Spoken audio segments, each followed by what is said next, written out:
Slap! I hadn't expected that, and the slap sent me sprawling backward, my ears ringing. What the hell was that? I screamed. Wait, I need to go back a few weeks and explain a few things, or this won't make any sense. I entered the house from the garage and made my way into the kitchen shortly after 4 in the afternoon, which is when I usually get off work. The company I work for has several clients in the UK, so I start work at 7 a.m. every day so that I can have some time to socialize with them. It took me a while to get used to this schedule, but now I like it. When I walked into the kitchen, I instinctively glanced at the bulletin board, but saw only one note. Working late. Damn, that means I'll be eating alone again tonight. When Anne and I were first married and living in that little apartment, we hung a chalkboard on the kitchen wall to coordinate our schedules. And when we bought a house, we continued that tradition. At first, we left each other awkward little love notes. I remember leaving her a message that read, "I can't wait to get home from work, Cookie. I miss you already." When I got home the same day, she wrote, "I miss you even more, and don't call me Cookie." We first met at a small bakery, and I started calling her Cookie back then. Now that she had established herself, she didn't want others to know what I called her, but it was hard for me to give up the habit. Yes, I know, the notes and nicknames sound a bit syrupy, but they meant a lot to me, especially now that the syrup in our relationship seems to have lost its sweetness. These days, I'm lucky enough to find a terse note telling me what she'll be doing and when she'll be home. Or, like today, simply working late. I'm not naive. I know that even the most brilliant gems lose their luster over time, and routine and habit can dull the glow of new love.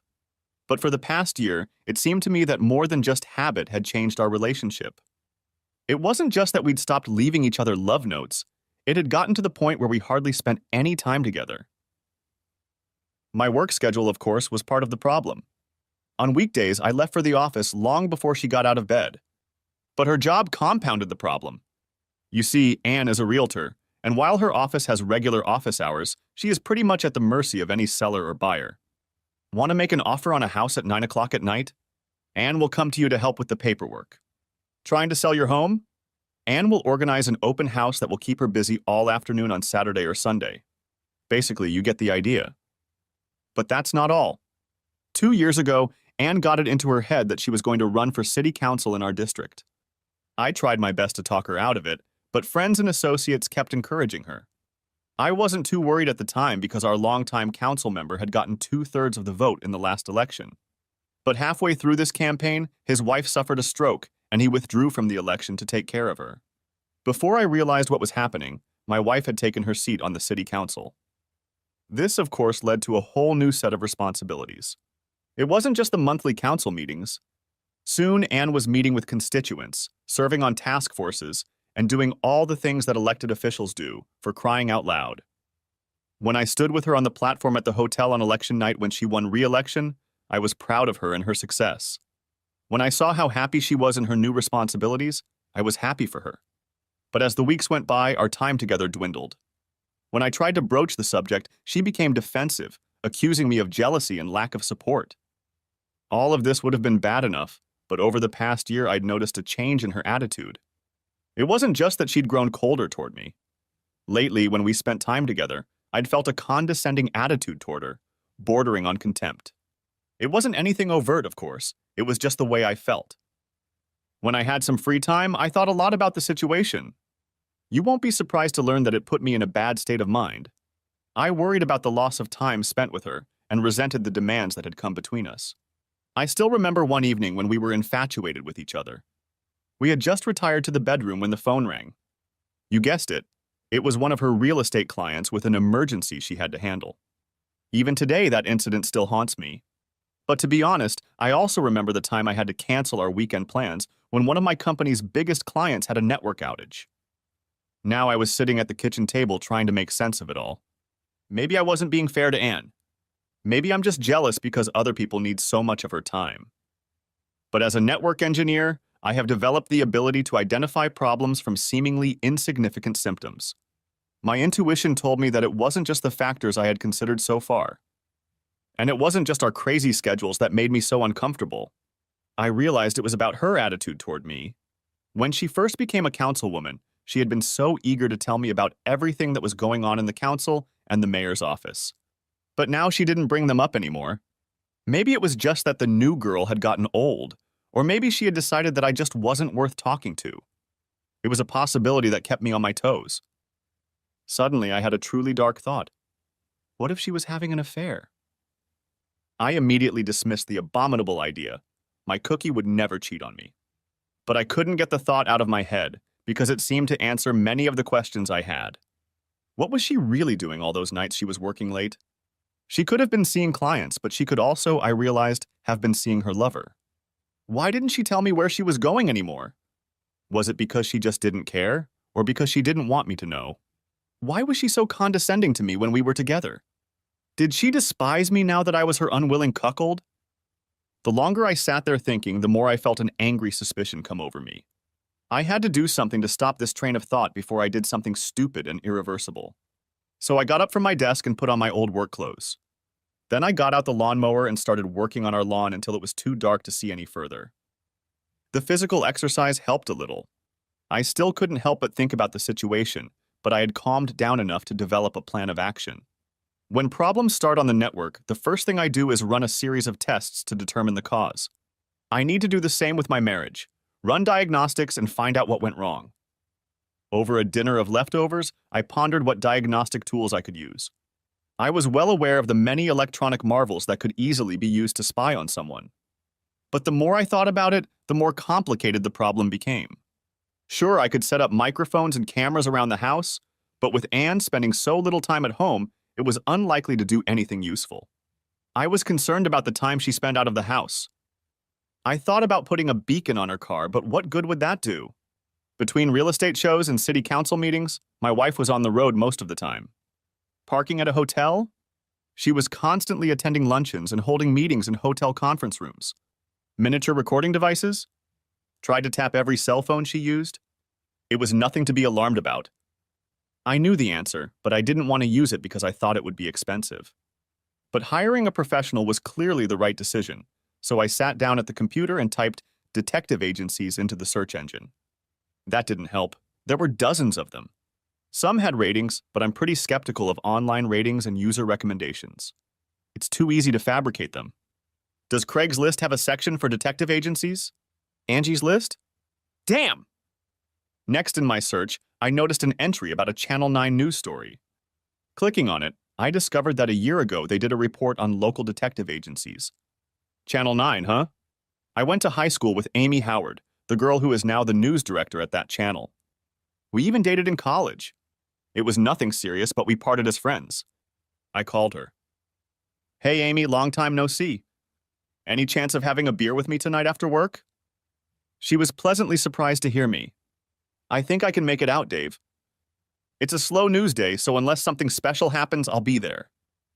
When she walked into the living room, I remembered why I was interested in her. She was still as attractive as when we'd met, but now she had the confident style of a successful professional. It suited her well. We chatted for a while, discussing mutual friends and our life after college. But eventually, I discreetly changed the subject. Didn't you recently do an article on local detective agencies? She looked at me shrewdly. Oh, Dave, I'm so sorry. I was wondering why you didn't mention Anne. Are you looking for references? Gotcha! I hung my head and nodded.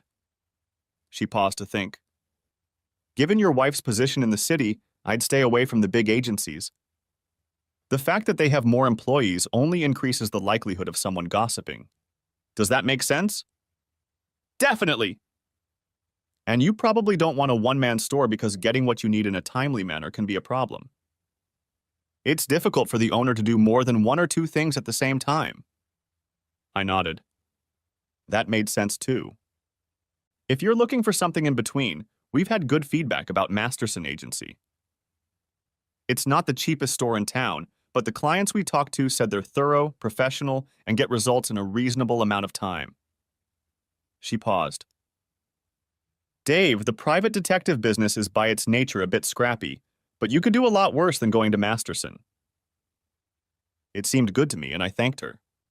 But as I got up to leave, she reached across the table and squeezed my palm. It was good to see you, Dave. I hope things work out for you. Keep me posted.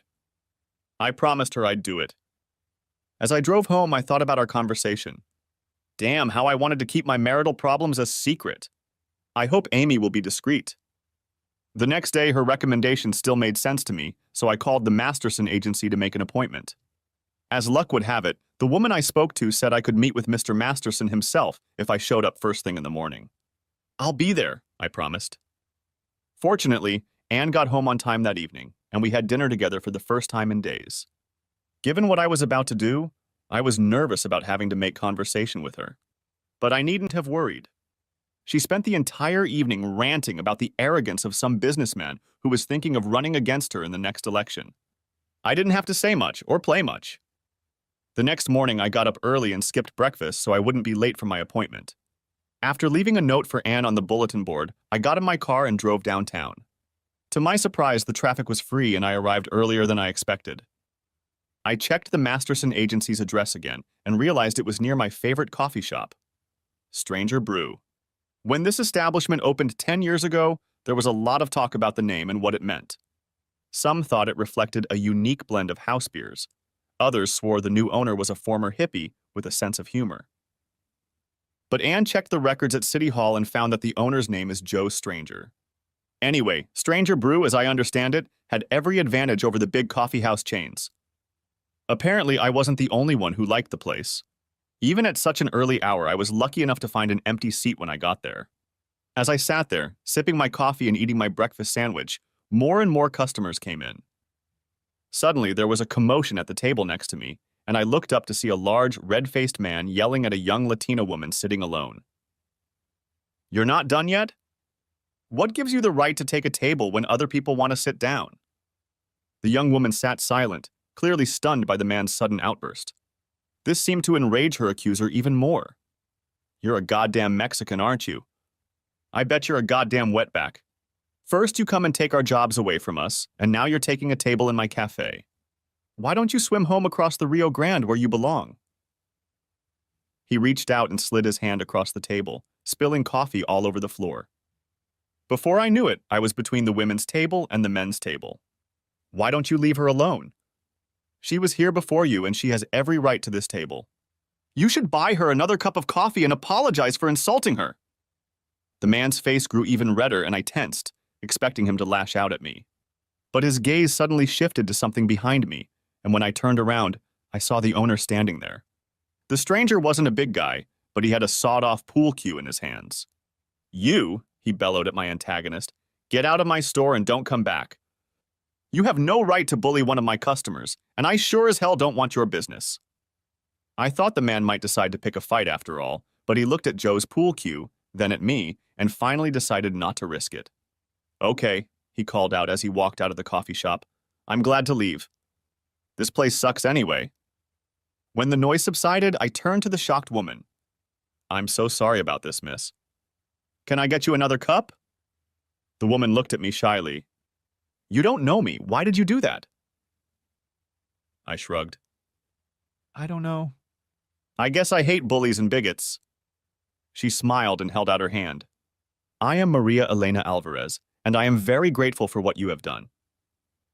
There are many who do not feel what you feel, and even fewer who are willing to step in to help a stranger." "You're welcome, Maria Elena. I'm David Davis, and I'm glad I could help." At that moment, Joe returned with 2 cups of coffee. "I brought a fresh cup for each of you. I apologize for what happened, and I hope you feel comfortable coming here in the future." We assured him we'd be back, and then Maria looked at me. "Would you like to have coffee with me? It will free up your table for others. If you don't mind the company, I'd love to join you." I sat down next to her and we started chatting, sipping from steaming paper cups. She shook her head sorrowfully. "I ended up here completely by accident. I'm starting a new job nearby and I got here early because I didn't want to be late for my first day." She took another sip and looked at me. "Do you come here often?" "Not as often as I'd like. Actually, I have a personal business meeting first thing today, and I didn't want to be late." She nodded, then looked at her watch. "Actually, I should probably get going." She stood up and held out her hand again. "Thanks again, David, for coming to my rescue. It was a pleasure meeting you, and I won't forget what you did." I shook her hand and watched her walk out the door. I took another sip of coffee and decided it was time to hit the road myself. Leaving the coffee shop, I headed down the sidewalk toward the Masterson Agency address. Looking up, I noticed Maria walking ahead of me in the same direction. When she stopped at a stoplight, I caught up with her at the intersection. She noticed me, smiled, and nodded. After crossing the street and walking a little more, she looked back and saw me following her. She frowned. Damn, I don't want her to think I'm following her. Then, to my horror, she entered the lobby of the same building where I was headed. I deliberately waited a little longer, hoping that when I entered, she would be gone. But when I opened the door, I saw her standing in the lobby with her arms folded and a concerned face. Look, she said as I hesitantly approached her. I really appreciate what you did at the cafe, but that doesn't mean you have the right to— No, I interrupted. I promise I won't follow you. At least not intentionally. It's just that I have an appointment in this building. She looked at me skeptically, then turned and walked toward the elevators. I followed her, and when the door opened, I got in too. She pressed the fourth floor button and then turned to me questioningly. I'm going to the fourth floor, I told her helplessly. She frowned again, but said nothing. I backed up when she came out on fourth, but she started walking down the hallway toward the Masterson Agency. As I slowly followed her, she turned around and frowned. Suddenly, as we approached the door to the agency, a look of understanding appeared on her face and the frown dissipated. She stopped in front of the door labeled Employee Entrance and turned to me. Good luck with your business, David. I understand now. I nodded at her. Thank you. And good luck with your new job, Maria. When I walked into the agency's main entrance, all I could think was, damn, she must know why I'm here today. Now I had two people who knew I needed a detective. After I gave my name to the receptionist, I was not immediately ushered into Bradley Masterson's office. I didn't know how well the agency was doing, but at least I had a senior specialist, and that was something. If anyone matched the last name Masterson, it was him. He definitely looked masterful. My height is just above average, and when he stood, I looked up at him.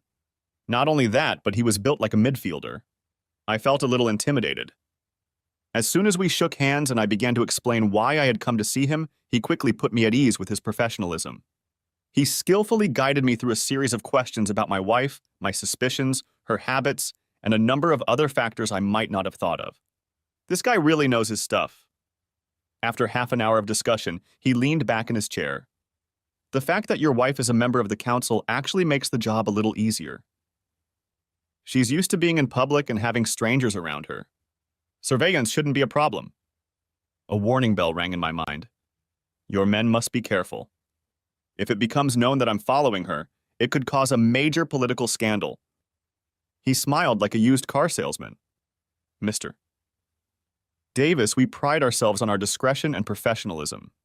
Your wife and her entourage will have no idea that she is under surveillance.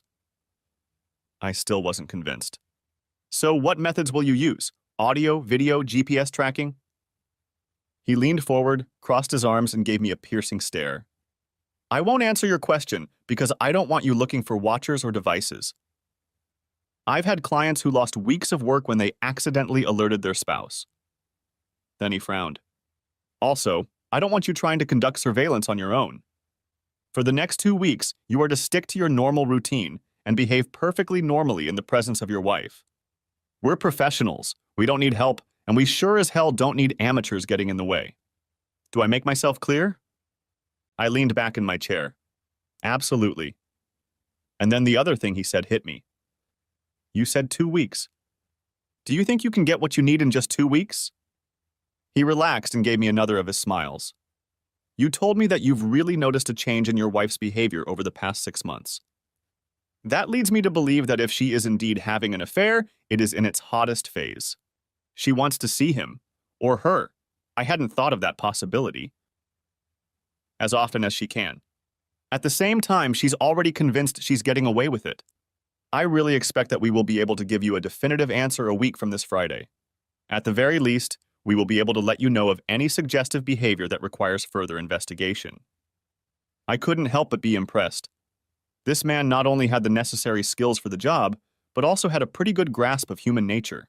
I think I had chosen the right diagnostic tool for the job. Okay, I'm convinced. So how much is all this going to cost? Without blinking an eye, he gifted me with a figure that made me wince. I know it sounds like a lot, he continued calmly. But remember, we'll be using multiple people, vehicles, and expensive electronic equipment. More importantly, we will give you answers. You've already told me how uncertainty plagues you. How much is your peace of mind worth? He was right. I pulled out my checkbook.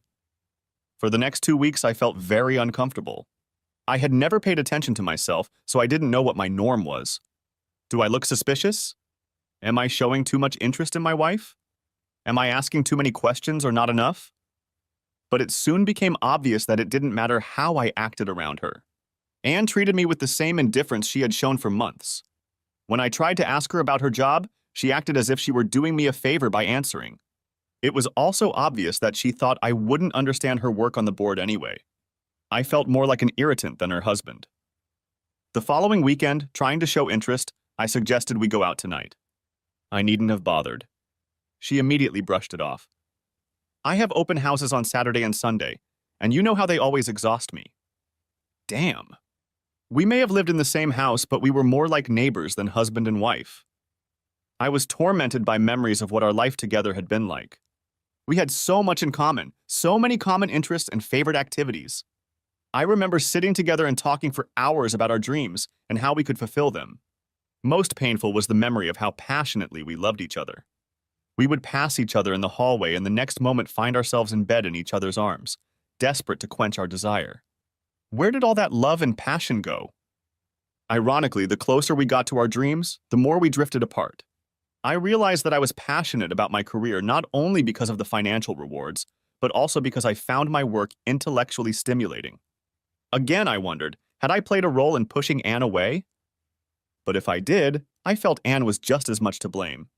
She was a good realtor, but she had always wanted more. Being elected to the council had been a dream come true for her, and lately she had started hinting at running for mayor. I couldn't understand why she was never satisfied with what she had. The more I thought about it, the more convinced I became that our career paths had contributed to the current state of affairs in our marriage. But even with all the stress, a little voice in my head kept warning me that there was something more I was overlooking. Was I being paranoid, or was there a real threat? As much as I hated spying on Anne, I decided I was doing the right thing. Masterson was right. Peace of mind was worth a lot.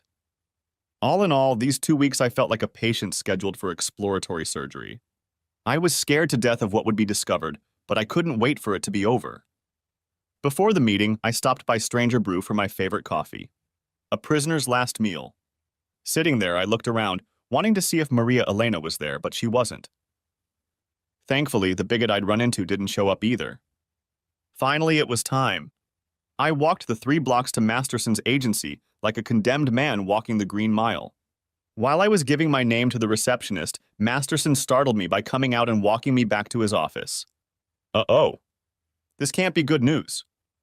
He sat down and placed his hands solemnly on the folder on his desk, and his face turned into a mask. I couldn't stand the tension any longer. So what's the verdict?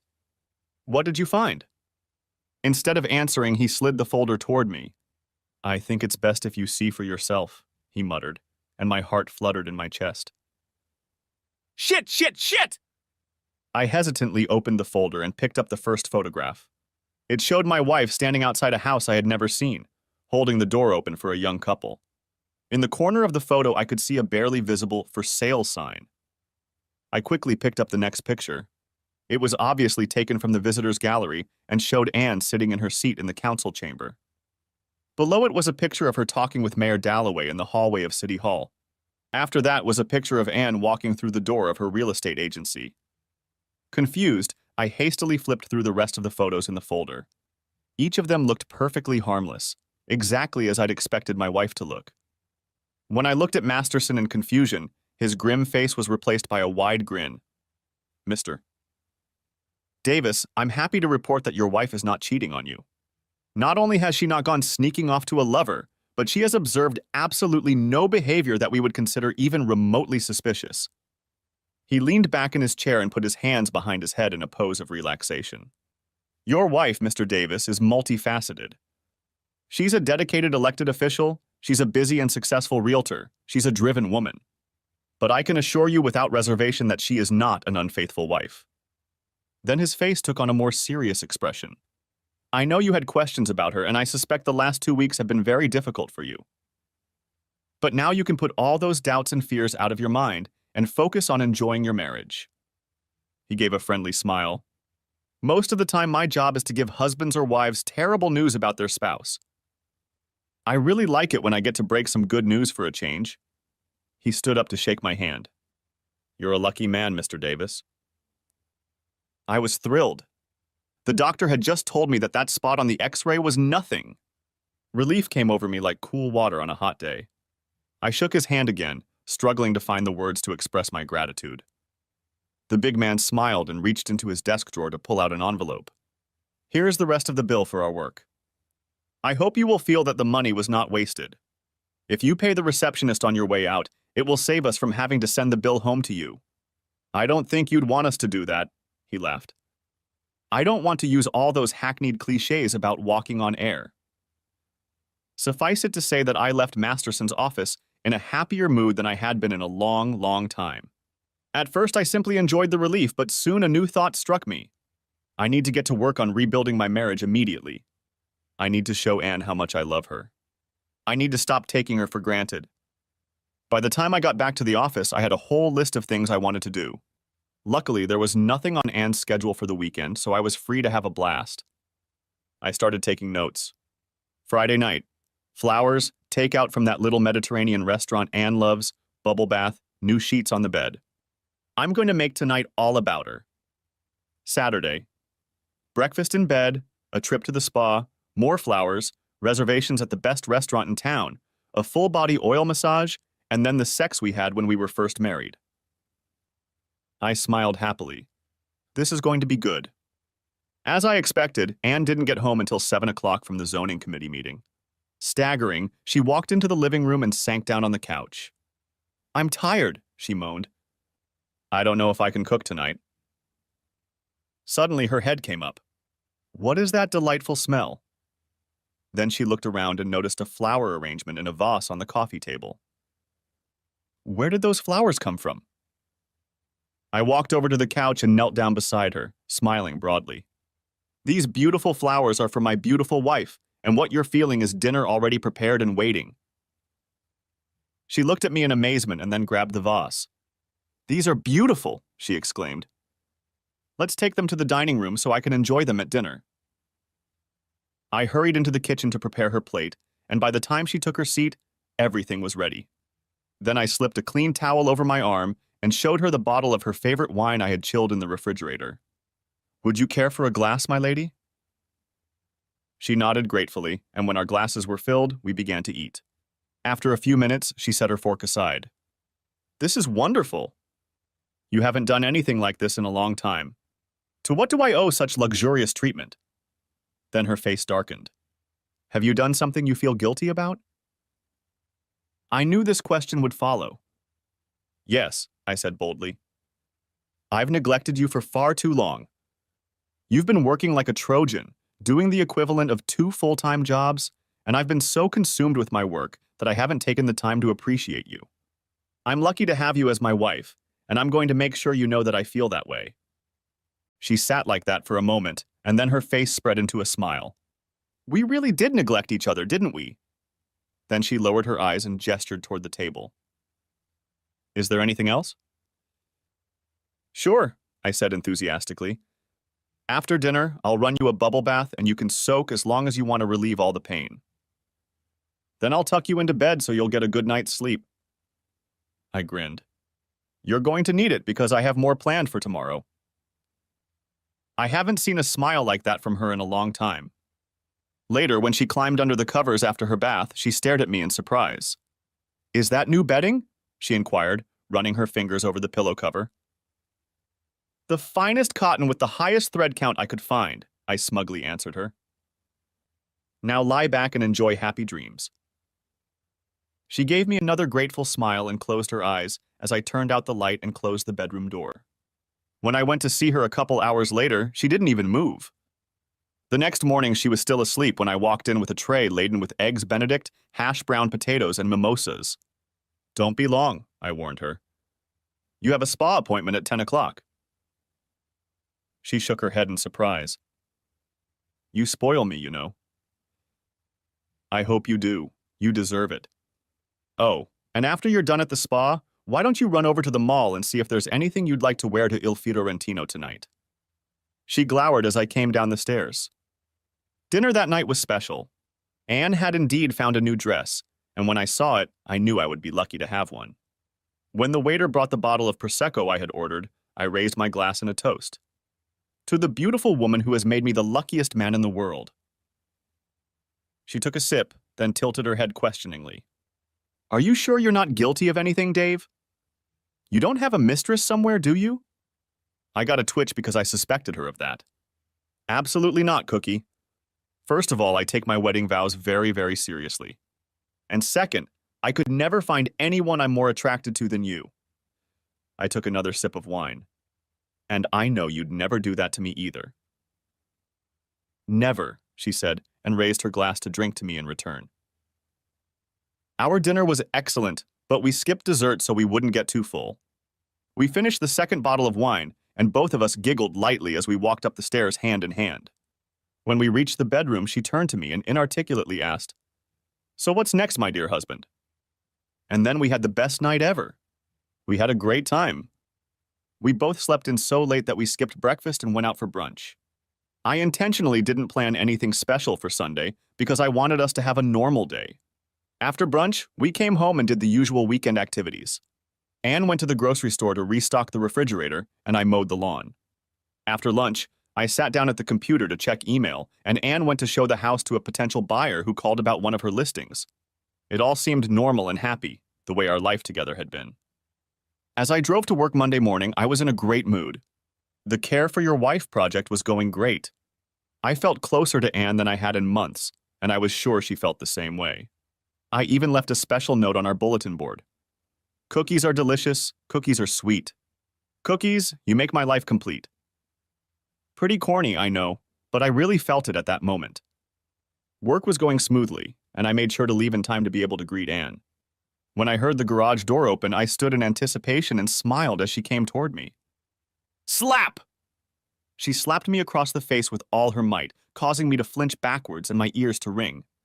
What the hell was that? I screamed. You son of a bitch! She screamed at me. You've been spying on me. You hired a detective agency to spy on me, to photograph my every move. You don't trust me! Oh man, that's not good. She stood with her fists clenched, her face red with anger. I can't believe you disrespect me so much. Do you have any idea how humiliating it is to find out your husband doesn't trust you? She paused to catch her breath. Well, what do you have to say for yourself? What could I say? She was absolutely right. I didn't trust her. I was following her. How could I make it up to her? I stood there like an idiot, desperately trying to think of anything that could save the situation. But I trust you, Cookie. I know you've been loyal and honest. You bet, after you've had me by the tail for 2 weeks. Her face contorted even more. And don't ever call me Cookie again. All I could do was stare blankly at the floor. My silence made her even angrier. Looks like I was right about this weekend after all. You were only nice to me because you felt guilty about what you'd done. No, Anne, that's not true, I began, but she interrupted me. Well, if you didn't feel guilty, you damn well should have. Tears of rage flowed from her eyes as she looked at me.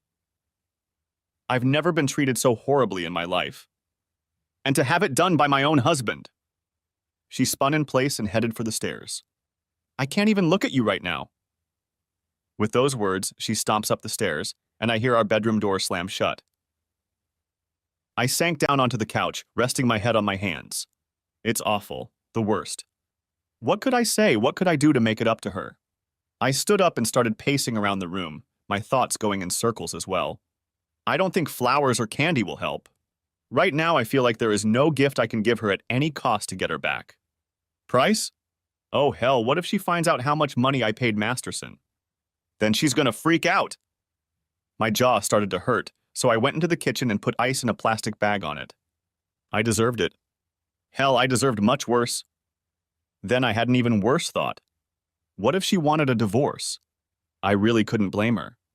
Why had I let my paranoia get the best of me? I heard her walking up the stairs and I wondered what she was doing. After a while, she came downstairs and picked up her purse. Casting me an angry look, she hissed, "I don't want to be in the same house with you," and headed for the door. I hurried after her. "Are you coming back?" "I haven't decided yet." With those words, she headed for her car and drove off, tires squealing. I stood there helplessly for a minute, then decided to go upstairs and find out what she was doing there. At first glance, our bedroom looked normal, but when I caught a glimpse of the guest room, I realized. She had pulled all my clothes out of my closet and haphazardly scattered them on the guest bed. Everything I had stored in my dresser drawers was unceremoniously piled on the guest room floor. I sighed and began to pack up my things and set them out in the guest room. It looked like I'd be sleeping here for the foreseeable future. At least she wasn't kicking me out of the house. I wasn't very hungry, but I forced myself to eat the leftovers while I waited for her to come home. It was later and later, and eventually I gave up and went to bed. A short time later, I woke up to the sound of footsteps coming up the stairs. I pulled myself up in bed to see her walk past. A moment later, the bedroom door slammed shut, and I heard the lock click. I sank back onto the pillow in fear. After a night of sleeplessness, I got up early and used the guest bathroom to shower and shave. When I was done, I quietly tried the door to the master bedroom, but it was, not surprisingly, still locked. Downstairs, I made myself some coffee, but I had no appetite, so I skipped breakfast. Before I left for work, I looked up and noticed our bulletin board. I grabbed the chalk and wrote, "I'm sorry, Anne. Can we talk?" I had so much more to say, but I left it at that. Luckily for me, there were no major problems at work because I would have been useless trying to solve them. All I could think about was how to explain what I had done without making things worse. "Baby, I love you, but I suspected you were cheating on me." Maybe that's not quite the right approach. How about, "Now that I've checked you out thoroughly, I trust you again." Yeah, that would make her feel better. After agonizing over it for most of the day, I finally decided to tell her the truth. "Babe, I was afraid we were drifting apart, and I let paranoia override common sense." That had the advantage of honesty, and if I combined that with a sincere apology, maybe it would help. I left work a little early, planning to throw myself on the mercy of the matrimonial court when she got home. But my hopes were dashed when, as I walked through the kitchen, I noticed the bulletin board. My plea had been erased, and in its place in large letters was written, "Go to hell." That didn't sound too promising. Nevertheless, I set about making a delicious dinner for the two of us. Maybe we could talk while we ate. 2 hours later, as I sat alone at the table, the foolishness of this plan became apparent. Admitting defeat, I ate my dinner and put her plate away in the refrigerator. I was just finishing watching the late news when she came home. As she headed for the stairs, I couldn't help myself. "I was worried about you, Anne. I didn't know where you were." She stared at me with flint-like eyes. "Why didn't you call your private investigator and report what happened?" she asked, and there was sarcasm in her voice. Then she went upstairs and I heard the door to our bedroom slam. All I could do was groan. That night defined the nature of our relationship. We were in a state of Cold War, and there was no negotiation. She came and went as she pleased, and I had no idea of her schedule. We didn't go anywhere or do anything together. I was sure she was going to divorce me, and I was wary of every approach from a stranger. But to my relief, the papers never came. As time went on, I noticed, if not a warming, at least a gradual change in our relationship. Her anger at me was gradually replaced by indifference. She started talking to me again, but only about pressing matters. "Tomorrow is garbage day," or "Is there mail for me?" But she adamantly refused to talk about our situation, and the bedroom door remained closed. Lying in bed at night, my thoughts went from one emotion to another, like those annoying rotating GIFs you see on the internet. I started by feeling resentful and defensive about her treatment. How long is she going to keep this up? It's not like I've done anything wrong to her. It's unfair of her to shut me out like that. But just as quickly, I'd move on to remorse. "This is all your fault, David. Think how angry you'd be if she did the same thing to you. How long would it take you to get over it?" Then I'd go back to remorse. Most of all, I felt deep pain. I missed my wife. I missed the physical and emotional closeness we shared. My goal had been to bring us closer together, and all I had accomplished was to distance us from each other. I couldn't stop thinking about the wonderful weekend we'd spent together just before everything went to hell, and I mourned my loss. People around me were beginning to notice my depression, but their questions and concerns only made it worse. The last thing I wanted to do was discuss what I had done. I didn't doubt the reaction I would get, especially from my girlfriends. They would be outraged at what I had done. Worse, the fact that I used a detective to spy on Anne, if it became public, would likely cause rumors. It could be used against her on the campaign trail. If I messed up Anne's political future, we would definitely be finished. I felt trapped in a hopeless situation. I felt really bad, but there was no one to talk to about it. Now I know what purgatory is like. One Sunday I went for a walk in the woods, hoping that the fresh air would help clear my thoughts. After walking along a path for an hour, I came to a small clearing and sat down on a log to rest. The serenity of the landscape contrasted with my inner turmoil. I can't live like this anymore. I love Anne, but we are no longer married. It's not fair to me, and it's not fair to her to go on like this. We both played our part, but I have to take most of the blame. Our marriage is dead, and I'm the one who ruined it. Strangely, as soon as I came to that conclusion, a sense of relief came over me. I took a deep breath and looked around at the sky, the trees, and the clearing. It's so wonderful here. I wish Anne could look at it with me. Then I realized what I'd just thought, and the bitter taste of defeat filled my mouth. After getting wrapped up with work the following Monday, I made inquiries and found a family law firm that advertised a non-confrontational approach to dissolving marriages in a respectful environment. I loved it. If our marriage was beyond repair, I wanted to end it as painlessly as possible. I called and made an appointment for later in the week. I just had time to hang up before the phone rang again. "Is this David Davis?" a hesitant voice asked, sounding vaguely familiar. "Yes. Who's calling, please?" "This is Maria Elena Alvarez. I don't know if you remember me, but we met at Stranger Brew and—" Of course the girl is in trouble. "I remember you, Maria Elena. What can I do for you?" "I need to talk to you about something very important." Okay, I guess I can do that. What do you need to talk to me about?" No, this needs to be discussed in person, face to face." "What is that, some kind of shaking?" It doesn't look like him, but still. I don't really understand. "If you could explain—" "Please, David, I urgently need to see you right now if at all possible." "I can come to your office if that would help." I started to refuse, but something in her tone and the whole situation intrigued me. It was better to be careful, though, to choose a public place. "No, my office is no good." "How about this? I can be at Stranger Brew in 15 minutes. Is that okay with you?" "Yeah, it's beautiful. I'll see you there. Thanks." What the hell had I gotten myself into? But she'd actually seemed like a nice person earlier, and the urgency in her voice hit me. I put my work aside and started walking toward the cafe. When I walked in, she was already waiting for me at a table at the back of the room. She stood up and shook my hand as I approached her, then offered me a cup of my favorite coffee. I took a sip, trying to figure out how best to start. I decided to temporarily limit myself to small talk. "So, how's the Masterson Independent going?" A sour expression appeared on her face. "Not really, I got fired yesterday." "Fired?" "What happened?" "I'll tell you about that later. Let me ask you first, how are things with your wife?" I was shocked. How did she know about Anne and me? Then I mentally slapped myself. Of course she knows. She saw me enter the agency. Hell, she must have been part of the team that had Anne under surveillance. At that moment, all my troubles came flooding back at me, and I felt the depression returning to me. I leaned back in my chair and shook my head. This isn't going well, not well at all.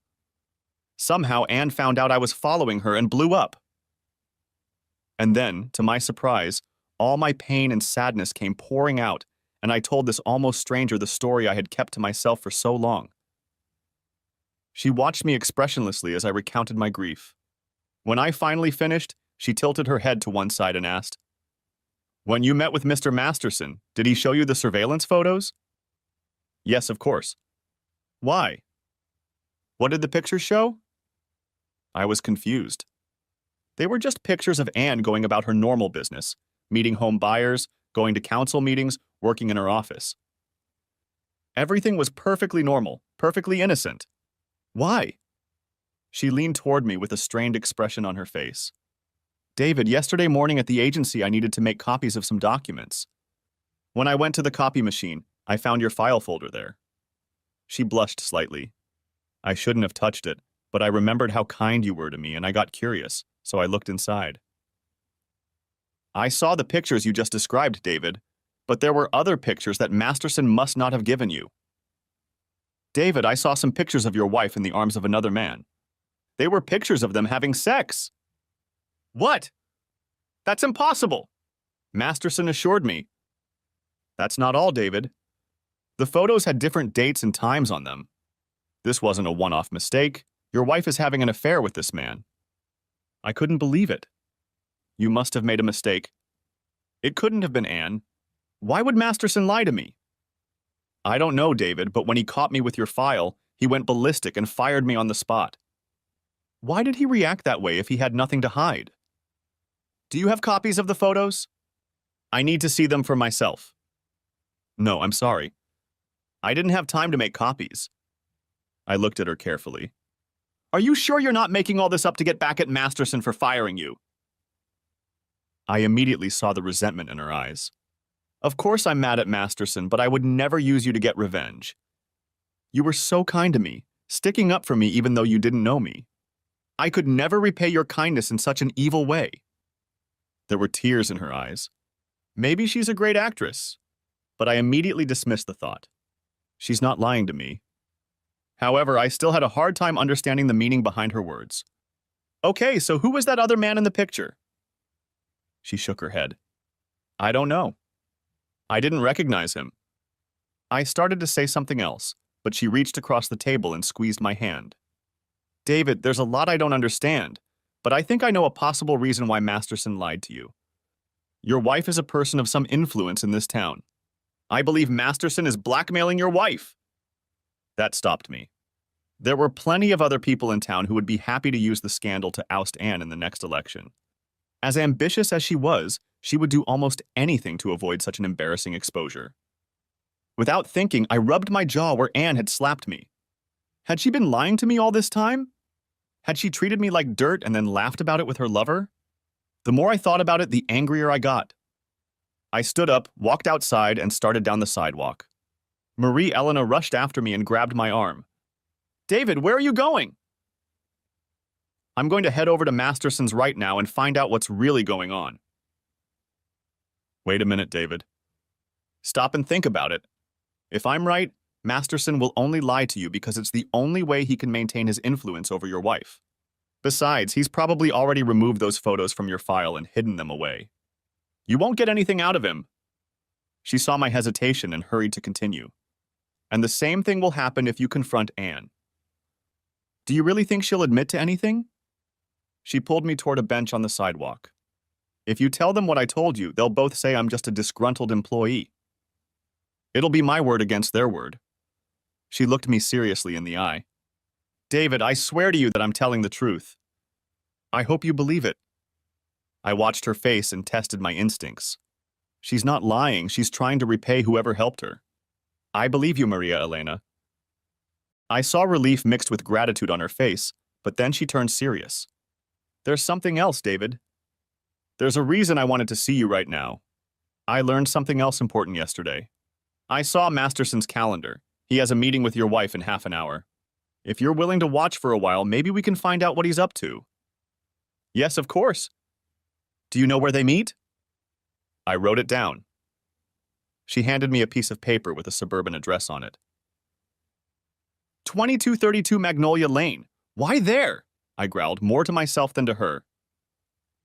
It's a residential neighborhood. I shrugged. I'd deal with that later. Come on, I said. My car is parked nearby. Soon we were on our way to the address Maria Elena had given me. I didn't say anything, but I was seething inside. I'd felt so guilty for not trusting my wife, and now it turned out I'd had good reason to doubt her all along. What a bitch! Who was her secret lover? How long did her affair last? And how was Masterson involved? Take your time, I told myself. Wait until you knew for sure that Anne was cheating on you. Jumping to conclusions is what got you in trouble before. Yeah, but that was because Masterson lied to me. It was hard to keep my cool. There he is, shouted Maria Elena as I blindly drove past the address.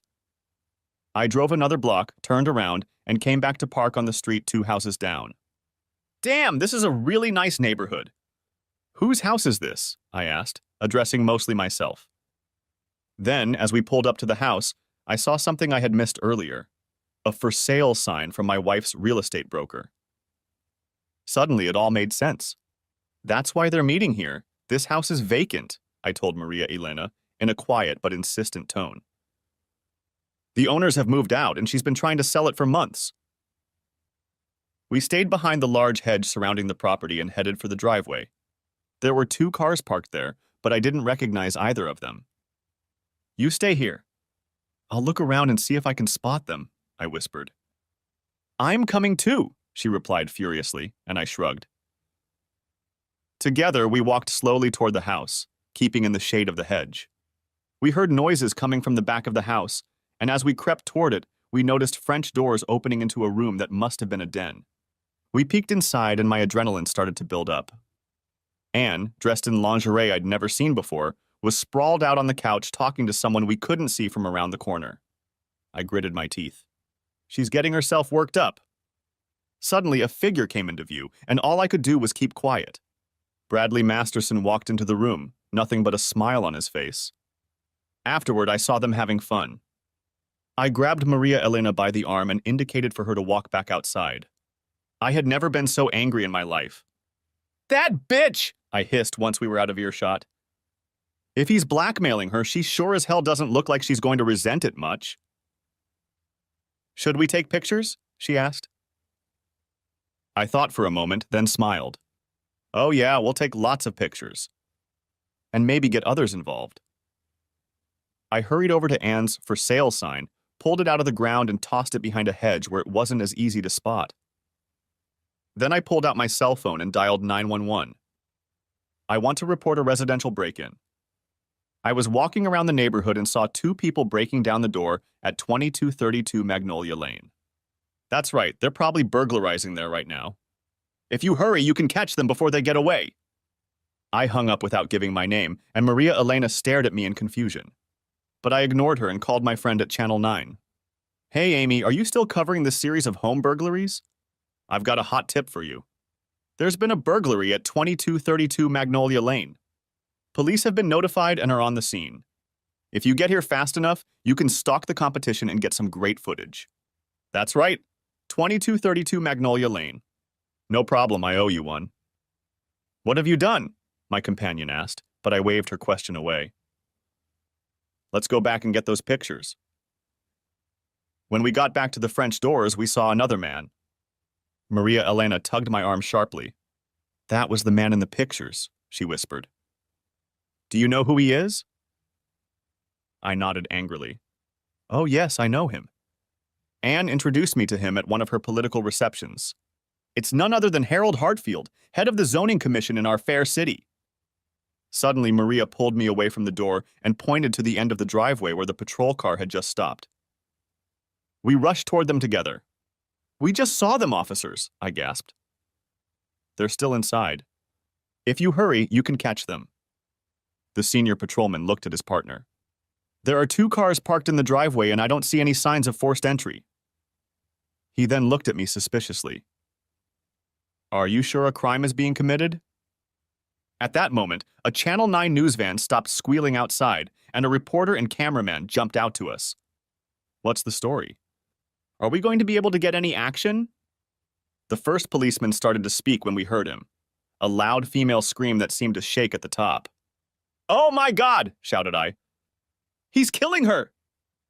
The 2 policemen looked at each other in panic. Then Anne shouted again, even louder this time. Come on! Shouted the first policeman, grabbed his gun and rushed toward the front door. The younger policeman followed on his heels, and the 2 of them burst through the front door and disappeared inside. Start filming, the reporter shouted to his partner. He then turned his back to the house and began speaking quickly into the camera.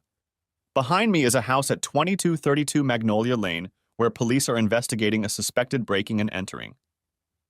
We just heard wild screams coming from inside the house and police went there to investigate. Before he could finish, there were sounds of a terrible commotion from inside the house. I thought it sounded like an old-fashioned movie fight, only in reality.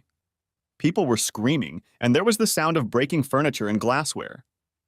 The cameraman focused on the house just in time to see the commissioner walk out of the front door completely naked. Immediately behind him came my wife, dressed exactly the same way. "Wait for me!" she shouted, as Harold swung open the door of one of the cars and started the engine. Once she was inside, he put the car into reverse. Then he hit the brakes just in time to avoid hitting a patrol car parked at the end of the driveway. In desperation, Hartfield shifted into drive and roared into the yard. Then he spun the steering wheel, cutting huge furrows in the lawn, and tried to get through the hedge. He almost succeeded, but the thick branches stalled the car and lifted the rear axle so high that the tires could only spin uselessly in the air. The reporter immediately recognized the two politicians. He signaled his cameraman and then rushed toward the stalled car. "Commissioner Hartfield, Councilwoman Davis, could you please explain to our viewers what you were doing in the house together? And where are your clothes?" The commissioner refused to talk to him, and when the reporter insisted, Harold rolled down the window. As the camera continued rolling, the two men inside struggled to cover their nakedness with their arms and hands while shouting angrily at each other. Then the cameraman raised his head and focused again on the house. Bradley Masterson's hunched, naked figure appeared on the screen, his hands cuffed together, blood dripping from several cuts. The two policemen who were leading him to the exit didn't look at their best either. "Who's that?" the reporter asked confusedly. "This is Bradley Masterson, president of Masterson Investigations," Maria Elena said. "He's a private investigator." The reporter wrote down the name but was still confused. "And who are you?" he asked Maria Elena. "We need to go home, honey," I said firmly, took her hand and led her to my car. As we pulled away, we saw the police trying to drive away the neighbors who had come out to watch. Over the next few days, the news became a city sensation. Channel 9 used the footage for a promo for its evening news, and the footage of the commissioner, councilman, and detective covering their intimate parts was shown over and over again. The story was so racy that the national affiliate of Channel 9 picked it up and it made it onto the national evening news. Soon there were few places in the country where people didn't see the glorious figure of my wife running across the grass. Masterson, of course, was immediately jailed for aggravated assault on a police officer. As he was being transferred to his cell, he made some crude remarks about the two officers and what he intended to do to them as soon as he was released. The judge hearing the case was not amused by Masterson's remarks and refused to release him on bail. It was harder for the police to determine what crimes, if any, the commissioner and councilwoman had committed. Breaking and entering was quickly ruled out, and when it was discovered that Anne was the listing agent for 2232 Magnolia Lane, even the trespassing charges were dropped. However, because of the intense publicity, they had to go into hiding. The morning paper was upset to learn of the scandal, and the editor instructed all city staffers to find out what was really going on. "Commissioner and councilman, politics make strange acquaintances," screamed the headline the next day. I assumed it was all about sex, but I was wrong. An enterprising newspaper reporter did some digging and uncovered evidence of bribery in connection with a number of local real estate projects. It turned out that a councilman was soliciting bribes from developers, and the commissioner was seeking favorable zoning permits in exchange for the councilman's sexual favors. Apparently, they didn't hide deep enough because once the story came out, they were quickly arrested and charged with official misconduct. The first thing I did when I got back to my office off Magnolia Lane was to call the law firm I had contacted and cancel the appointment. "Oh," the pleasant woman I spoke to asked hopefully. "Does that mean you and your wife have reconciled?" "That means I don't want to part amicably anymore," I said coldly. "I'll hire a real shark and take her out." I guess getting me involved was inevitable, at least at first. The police interviewed me several times, trying to find out if I had participated in or benefited from my wife's little scheme. Fortunately, Anne kept all her funds in a separate account in her name only.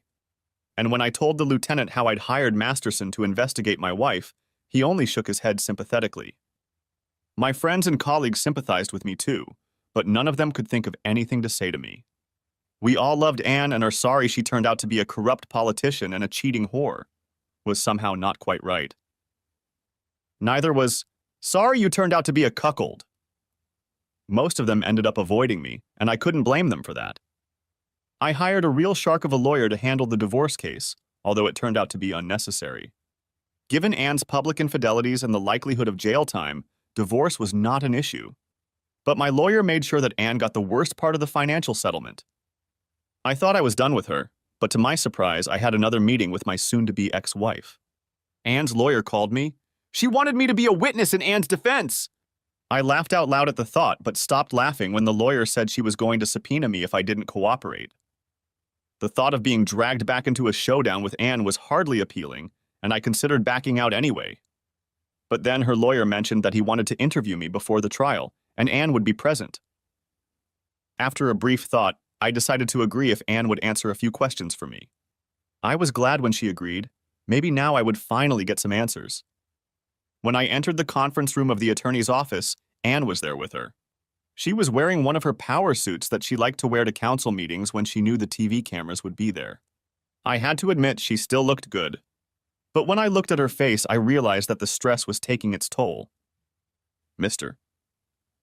Davis, Anne's attorney began, I understand that your marriage will soon be dissolved under favorable circumstances. We are not here to discuss it. We are trying to prove that before Mrs. Davis went astray under the influence of foreign temptations, she was a loving wife and a devoted life companion of good character. We would like to call you to the stand to testify about your life together prior to the unfortunate events of recent months. Driven astray by other people's temptations, I thought sarcastically. Well, that's one way of looking at it. But I restrained myself and looked calmly at the lawyer. When I married my wife, I began, she seemed to me the most attractive, the most interesting woman I'd ever met. She was smart, funny, and had a way of putting people at ease that made them want to be around her. The lawyer gave Anne a quick nod, then turned to me with an encouraging smile. She wrote down every word I said.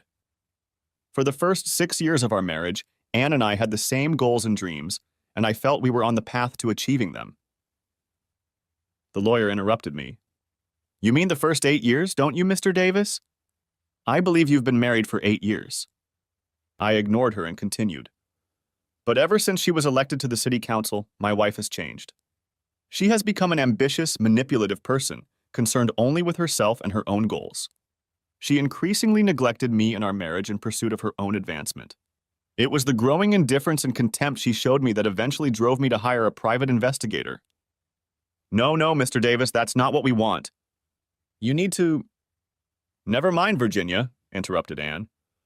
I told you there was little chance. He was never going to help me. Then she looked at me bitterly. So why did you come here today, Dave? What do you want? I folded my arms and leaned across the table toward her. I want to be alone with you for 30 minutes so I can ask you some questions. Will you help me if I do this? Not a chance in hell. She stared at me for a few seconds, then sighed and leaned back in her chair. Okay, I guess I owe you one. You have 30 minutes. Are you sure? Asked Anne's attorney. It's okay.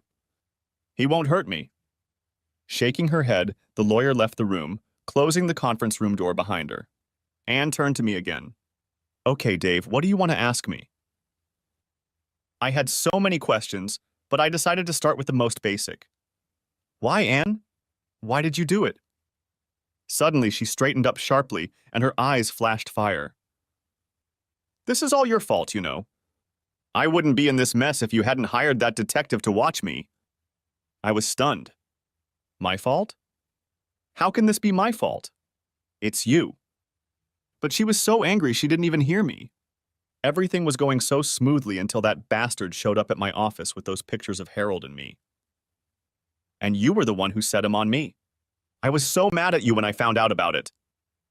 I wouldn't have to do this if you weren't having an affair with Hartfield. She grinned. It wasn't an affair, just politics. Harold was a terrible lover, and he was smaller than you. I only seduced him because he could get me the zoning changes I needed. I couldn't believe what I was hearing. Why do you need zoning permits? You're not a real estate developer. She shook her head like I was the slowest kid in her class. I didn't need permits, but the big developers needed them, and I needed their support to run for mayor. Like I said, it's all about politics. So it was just about political endorsements, right? Then why did the cops find over $1 million in your secret bank account? She smiled embarrassedly. Okay, maybe it was about the money too. Then her expression turned angry again. But none of this would have been a problem if you hadn't gotten so damn nosy. I'm not going to let her lure me into that trap. What about Masterson? What did he want? Half of what I was getting and half of what Harold was getting. Wait a minute, you said Harold is only involved in this case because you seduced him. Her face took on a strange expression. As I said, Masterson wanted half of what Harold was getting. And after he got it the first time, I discovered that he was vastly superior to Harold. Vastly superior. So he didn't have to force you to do it. She smiled slyly. Only the first time. After that, I was only too happy to oblige. She noticed my expression and chuckled. Everyone has their sexual preferences. I was just lucky enough to discover mine. I guess you weren't that upset about me hiring Masterson, I said wryly. She gave me a lazy smile. No, actually, I think I owe you for that. Then her smile disappeared. And it would have been fine if it hadn't been for those nosy neighbors on Magnolia Lane. If they hadn't called the police, I wouldn't be in this mess. For the first time that day, I felt better. I stood up and smiled at my loving wife. Actually, it wasn't the neighbors. I'm the one who called the police, and I'm the one who called Channel 9. You did all this? You son of a bitch! She stood up so fast she knocked over the chair she was sitting in. She grabbed a law book off the shelf behind her and threw it across the table at me. She was about to jump over the table to try and get me when her lawyer burst in and grabbed her arm. Calm down, Anne, calm down! You can't do this! I'm sorry I can't be a witness to your client's character, counselor, I said as I walked out the door. Then I turned around. Enjoy your time in jail, Cookie! Masterson eventually pleaded guilty to the lesser charge of assaulting a police officer in exchange for testifying about a bribery scheme. In addition to jail time, he, of course, lost his private investigator's license. Hartfield got off with a lesser sentence because he didn't actually take any money. But he lost his job, his wife, and his dignity, and was never seen in town again. I figured the asshole got what he deserved. I deliberately avoided all news of Anne's trial, partly because I didn't care what happened to her, and partly because I wanted to be able to claim ignorance if anyone asked me. But when I was at Stranger Brew a while later, I happened to see a newspaper announcing the sentencing. I couldn't resist and read it. As I learned, Anne received 3 to 5 years in state prison, as well as a $25,000 fine for soliciting an illegal gratuity. I was also happy to learn that she now faces federal charges for income tax evasion on her personal cash fund. Apparently, the fact that the state seized her illegally gained property was not a mitigating factor for the feds. I rubbed my cheekbone. Okay, exactly what she deserved. Maybe now I could move on with my life. My thoughts were interrupted by a voice I hadn't heard in a long time. Hey, stranger, can you buy a girl a cup of brew? I smiled at her. I'll be very pleased, Maria Elena. Thanks for watching. I hope you enjoyed it. So subscribe to my channel and watch the next video.